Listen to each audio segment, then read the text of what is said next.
Hello दोस्तों, नमस्कार। अभी की सबसे बड़ी खबर निकलकर सामने आ रही है, जहां पर पाकिस्तान की साजिश का पर्दाफाश। जी हां, बॉर्डर पार भारत में आ रहे थे मोबाइल सिग्नल, भारत ने सिम को कर दिया बैन। जी हां दोस्तों, बहुत बड़ा पर्दाफाश हुआ है दोस्तों। बताएंगे क्या करना चाहता था पाकिस्तान, साथ ही साथ आपको बताएंगे अमेरिका में जनमत संग्रह के दौरान पहुंचा आतंकी गुरपतवंत सिंह पन्नू, आपस में भिड़े खालिस्तान समर्थक के ग्रुप जमकर चले लात घुसे। साथ ही साथ आपको बताएंगे चीन पाकिस्तान पर एक साथ भारत की नजर, भारतीय वायुसेना के इस अभ्यास से कांपेगा ड्रैगन और पाकिस्तान। साथ ही साथ आपको बताएंगे भारत पर कनाडा ने फिर उगला जहर, चुनावों में हस्तक्षेप का लगा दिया नया आरोप। और बताएंगे लाल कृष्ण आडवाणी को भारत रत्न मिलने पर मुस्लिम नेता भड़क उठे दोस्तों, और कह दिया मस्जिद तोड़ने वाले को मिला है ये भारत रत्न। दोस्तों एक से एक बड़ी खबर आपको बताएंगे, बनेगा वीडियो के अंत तक। लेकिन खबरों में आगे बढ़ने से पहले इस वीडियो को लाइक करके, चैनल को सब्सक्राइब करके, बेल आइकन दबा के कमेंट में जय हिंद जय भारत जरूर कह दीजिएगा। बात करते हैं पहली बड़ी खबर की, जहां पाकिस्तान की साजिश बेनकाब, बॉर्डर पार भारत में आ रहे थे मोबाइल सिग्नल, भारत ने सिम कार्ड को कर दिया बैन। बता दें पश्चिम राजस्थान से सटे बाड़मेर जिले से लगने वाली अंतर्राष्ट्रीय सीमा पर पाकिस्तानी मोबाइल नेटवर्क काम कर रहा है। पाकिस्तानी इलाके में लगे मोबाइल टावरों का नेटवर्क करीब 3 से 4 किलोमीटर अंदर तक भारतीय सीमा में आ रहा है। ऐसे में पाकिस्तान तस्कर हेरोइन या अन्य तस्करी करने में भी पाकिस्तान सिम कार्ड उपयोग में ले सकते हैं। ऐसे में सरहद के इस पार पाकिस्तान सिम के उपयोग पर प्रतिबंध लगाया गया है। बरसों से भारत पाकिस्तान की सरहद पर बसे बाड़मेर में सरहद का नेटवर्क इस पार आ रहा है। ऐसे में पाकिस्तानी नेटवर्क आने से पाकिस्तानी सिम कार्ड उपयोग में लेने की आशंका जताई जा रही है। राष्ट्रीय सुरक्षा को देखते हुए बाड़मेर जिले में किसी भी क्षेत्र जहां से पाकिस्तानी लोकल सिम से पाकिस्तानी नेटवर्क के द्वारा संपर्क स्थापित किया जा सकता है, ऐसे में कोई भी व्यक्ति पाकिस्तानी लोकल सिम का उपयोग नहीं करेगा। जी हाँ दोस्तों, और उल्लंघन पर कार्रवाई की जानकारी जारी की गई है दोस्तों। बहरहाल ये बहुत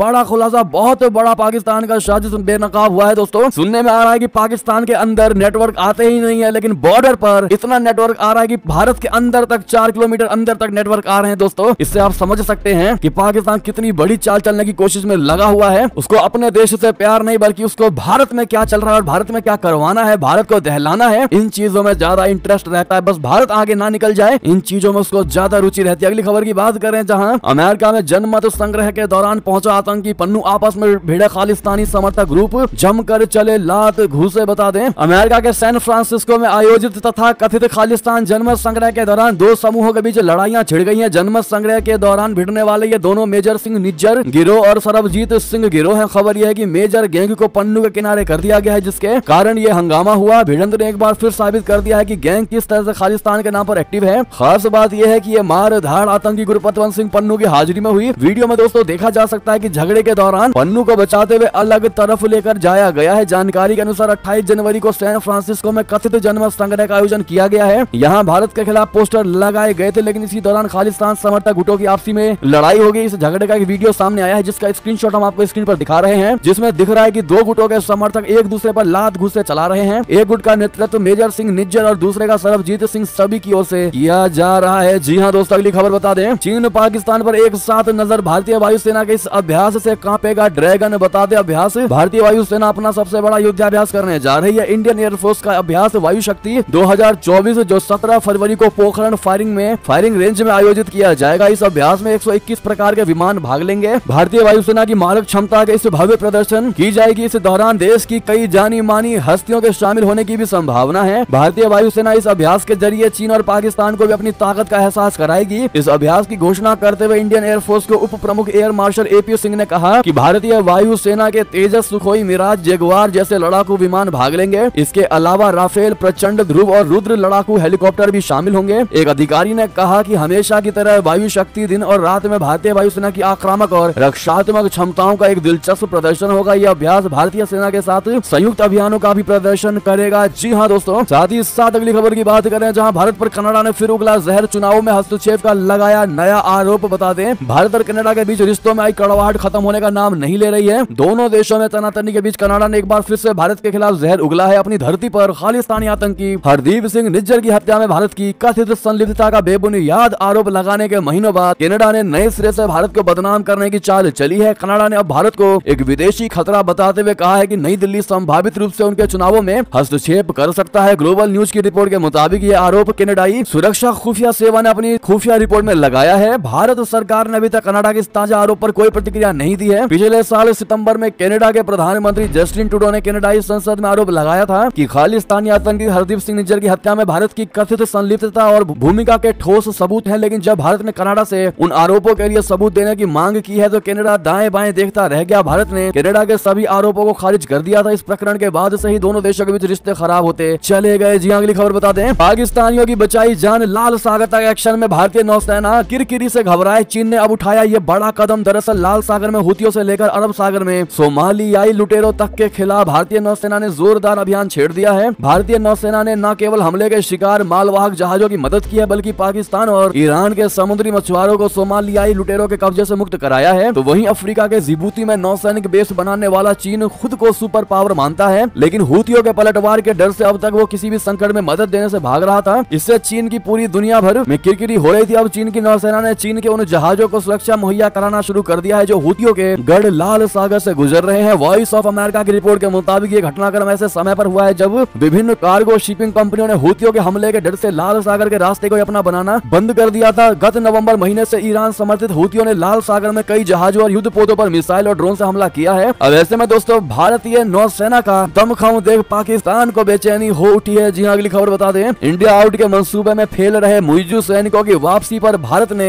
मालदीव के साथ निकाला यह समाधान। बता दें, मालदीव में हुए राष्ट्रपति चुनाव में इंडिया आउट का नारा देने वाले मुइज़्ज़ू अपने मंसूबे में कायम नहीं हो पाए हैं। दोनों देशों के बीच हुई उच्च स्तरीय बैठक के बाद भले ही मालदीव से भारतीय सैनिकों की वापसी को लेकर औपचारिक सहमति बन गई हो, लेकिन खबर इससे भी इतर है। भारतीय सैनिक मालदीव से वापस आएंगे और उनके बदले भारत वहां सिविलियंस की तैनाती करेगा, यानी भारत सैनिक बुला लेगा और उनके बदले वहां असैनिकों यानी सिविलियंस को तैनात करेगा। मालदीव के विदेश मंत्रालय ने शुक्रवार को कहा कि भारत इस द्वीपीय क्षेत्र देश में 3 विमानन प्लेटफॉर्म में अपने सैन्य कर्मियों को बदलेगा और इस प्रक्रिया का पहला चरण 10 मार्च तक पूरा किया जाएगा। दोनों देशों के कोर समूह की बैठक दिल्ली में संपन्न हुई, जिसमें मुख्य रूप से मालदीव से भारतीय सैन्य कर्मियों को वापस बुलाने के विषय पर चर्चा हुई। भारत ने कहा कि भारतीय विमानन प्लेटफॉर्मों के संचालन को जारी रखने के लिए मालदीव के साथ पारस्परिक रूप से व्यवहारिक समाधानों पर सहमति बनी है। ये सहमति ऐसे समय में बनी है जब पिछले महीने मालदीव के राष्ट्रपति मोहम्मद मुइज़्ज़ू ने भारत से अपने सैनिकों को 15 मार्च तक वापस बुलाने के लिए कहा था। विवादास्पद मुद्दे का हल निकालने के लिए दोनों पक्षों के बीच दिल्ली में एक उच्च स्तरीय बैठक भी हुई थी। जी हाँ दोस्तों, यानी कि कहीं ना कहीं अब मालदीव को भारत के सामने झुकना ही पड़ेगा। अगली खबर बता दें, पाकिस्तान में आम चुनाव के दौरान हिंसा की बड़ी आशंका, अमेरिका ने अपने नागरिकों के लिए जारी कर दी ट्रेवल एडवाइजरी। बता दें, अमेरिका ने पाकिस्तान में 8 फरवरी को होने वाले आम चुनाव से पहले अमेरिकियों के लिए ट्रेवल एडवाइजरी जारी कर दी। अमेरिका ने अपने नागरिकों को सावधानी बरतने के साथ साथ संभावित चुनाव संबंधित हिंसा की भी चेतावनी दी है। शुक्रवार यानी 2 फरवरी को पाकिस्तान में अमेरिकी दूतावास ने शुक्रवार को एक सलाह जारी की है। अमेरिका ने अपने नागरिकों से उन क्षेत्रों में होने वाली राजनीतिक रैलियों के स्थानों के बारे में सतर्क और जागरूक रहने को कहा जहां वे जाना चाहते हैं। एडवाइजरी में कहा गया है कि 8 फरवरी को चुनाव के दिन मतदान केंद्रों के आसपास के इलाकों में भीड़ हो सकती है। पाकिस्तान के चुनाव में भाग लेने के लिए पात्र न होने वाले अमेरिकी नागरिकों को उनसे बचना चाहिए। मिशन ने नोट किया कि पाकिस्तान में राजनीतिक दल सक्रिय रूप से अभियान चला रहे हैं। इसमें मार्च, रैलियां और भाषण करना शामिल है। हालांकि इसमें आगे कहा गया कि इस तरह के सार्वजनिक समारोह से यातायात अवरुद्ध होने, परिवहन बाधित होने और मुक्त आवाजाही और सुरक्षा में बाधा उत्पन्न होने की संभावना होती है। यानी कि पिछले कई सालों के रिकॉर्ड को देख करके पाकिस्तान से डरा हुआ है अमेरिका। इन मामलों में उसे पता है कि उनके नागरिकों को चोट पहुंच सकती है। साथ ही साथ अगली खबर की बात करें दोस्तों, जहां नौसेना में शामिल हुआ सर्वेक्षण पोत INS संधायक, रक्षा मंत्री ने बताया महासागर में कैसे मजबूत हो रहा है अपना भारत। देश का सबसे बड़ा सर्वेक्षण पोत INS संधायक शनिवार को औपचारिक रूप से भारतीय नौसेना में शामिल हुआ। पोत के जलावतरण समारोह में रक्षा मंत्री सिंह और नौसेना प्रमुख एडमिरल R हरिकुमार मौजूद है। इस मौके पर एडमिरल हरिकुमार ने अपने संबोधन में कहा कि पिछले 1 दशक में नौसेना ने अलग अलग रेंज के अत्याधुनिक प्लेटफॉर्म को लॉन्च किया है, चाहे वो शक्तिशाली विमान वाहक पोत विक्रांत हो, विशाखापत्तनम क्लास का डेस्ट्रॉयर हो, बहुमुखी श्रेणी के फ्रिगेट, कलवरी श्रेणी की पनडुब्बियां हो या गोताखोरी के लिए विशेष जहाज हो। हम उभरते हुए भारत की सेवा में एक संतुलित और आत्मनिर्भर बल का निर्माण कर रहे हैं। आखिरी 3 युद्धपोत और पनडुब्बियां पिछले 10 वर्षों में नौसेना में शामिल किए गए हैं। वे सभी भारत में बनाए गए हैं और संधायक भारत में बनने वाला 34वां पोत है। अगली खबर बता दें, मस्जिद तोड़ने वालों को मिला भारत रत्न, इस सरकार से ऐसी ही उम्मीद थी। जी हां, भड़के मुस्लिम नेता, दरअसल प्रधानमंत्री नरेंद्र मोदी ने बीजेपी का वरिष्ठ नेता लाल कृष्ण आडवाणी को भारत रत्न सम्मान देने का ऐलान किया है। इस खबर पर जहां कई लोगों ने खुशी जाहिर की, वहीं जमात इस्लामी हिंद के नेताओं ने नाराजगी जताई है। जमात के उपाध्यक्ष मलिक मोहतसिम खान ने कहा कि मौजूदा सरकार से इसी तरह की उम्मीद थी कि वो बाबरी मस्जिद गिराने वालों को इनाम देगी। 6 दिसंबर 1992 को अयोध्या में विवादित बाबरी मस्जिद का ढांचा विश्व हिंदू परिषद, बजरंग दल, राष्ट्रीय स्वयंसेवक संघ के कार्यकर्ताओं समेत कार सेवा के लिए उमड़ी सैकड़ों की भीड़ ने गिरा दिया था और वहां एक मंदिर बना दिया था। इस मामले में बीजेपी नेता लाल कृष्ण आडवाणी, मुरली मनोहर जोशी, उमा भारती, विनय कटियार समेत 49 50 लोगों को आरोपी बनाया गया था। बाद में सुनवाई के दौरान 17 लोगों की मौत हो गई थी, जबकि बाकी बचे 32 आरोपियों को कोर्ट ने 2020 में बरी कर दिया था। अदालत ने अपने फैसले में कहा था कि बाबरी विध्वंस गिराना एक साजिश नहीं थी, बल्कि अचानक हुई घटना थी। अब ऐसे में दोस्तों लाल कृष्ण आडवाणी को भारत रत्न से सम्मान दिया जाने वाला है। वैसे में मुस्लिम नेता का यह कहना कि मस्जिद तोड़ने वाले को मिल रहा है भारत रत्न, इस पर दोस्तों आप क्या जवाब देना चाहेंगे इस मुस्लिम नेता को जो ऐसी बातें कह रहे हैं? और साथ में कमेंट में जय श्री राम कहना बिल्कुल मत भूलिएगा। बहरहाल ये की सारी बड़ी खबरें आपको हमारी खबर कैसी लगी? आशा करता हूँ बहुत अच्छी लगी होगी। अगर थोड़ी भी अच्छी लगी तो इस वीडियो को दोस्तों में, भाइयों में, साथियों में, रिश्तेदारों में शेयर अवश्य कर दीजिएगा। और अभी कर दीजिए इस वीडियो को लाइक, चैनल कर दीजिए सब्सक्राइब, बेल आइकन दबाइए, साथ ही कमेंट बॉक्स में लिख दीजिएगा जय हिंद जय भारत। और यहाँ तक बने रहने के लिए सभी का बहुत बहुत धन्यवाद। जय हिंद।